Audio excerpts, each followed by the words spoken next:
Hey everyone, welcome back to our Review. Today we're taking a deep dive into a movie that's been generating a lot of buzz, and not in a good way. I'm talking about the much anticipated but deeply flawed remake of The Crow. Is this new version a dark, gothic masterpiece, or is it just a shadow of its former self? Let's break it down. The Crow 2024 follows the tragic story of soulmates Eric Draven, played by Bill Skarsgård, and Shelley Webster, portrayed by FKA Twigs. Their lives are brutally cut short when the demons from Shelley's past catch up with them. But death isn't the end for Eric. He's given a chance to save his true love by sacrificing himself and seeking vengeance on their killers. What unfolds is a journey that traverses the worlds of the living and the dead, with Eric determined to put things right, no matter the cost. When I heard about this remake, I had mixed feelings. On one hand, the original The Crow from 1994 is a cult classic, lifted by Brandon Lee's unforgettable performance and Alex Proyas's distinct gothic style. On the other hand, this remake has been in development hell since 2008, with multiple directors and actors attached, which usually isn't a good sign.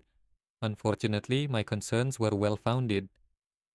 Let's start with the script, written by William Schneider and Zach Bailin. Instead of following the original's tightly plotted revenge narrative, they've decided to take the story in a completely different and much worse direction. Eric Draven, now played by Bill Skarsgård, is stripped of any real depth.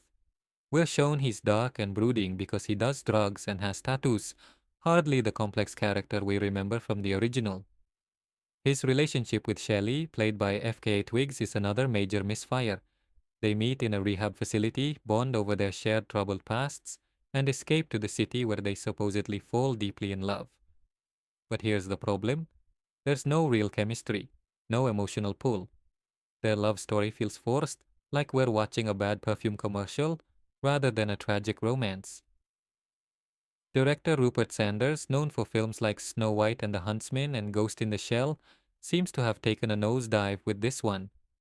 The original Crow had a visually stunning, rain-soaked noir atmosphere that made you feel like you were walking through the pages of a graphic novel.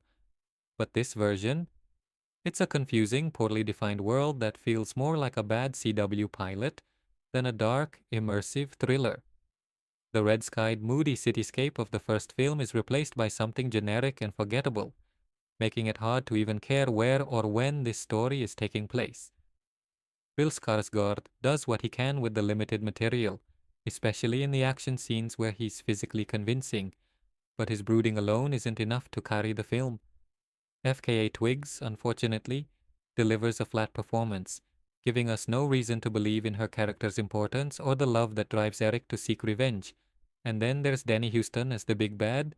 His character's motivations are as murky as the plot, making it hard to get invested in the story.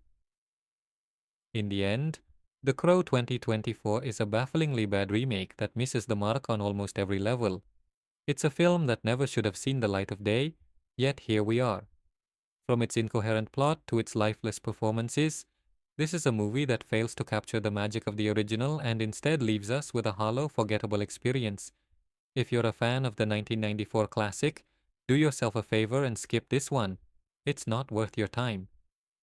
So, what do you think about remakes like The Crow 2024? Are they worth the risk, or should Hollywood just leave the classics alone? Let me know in the comments below. And if you enjoyed this review, don't forget to like, subscribe, and hit that notification bell for more deep dives into the latest films. Thanks for watching, and I'll see you in the next one.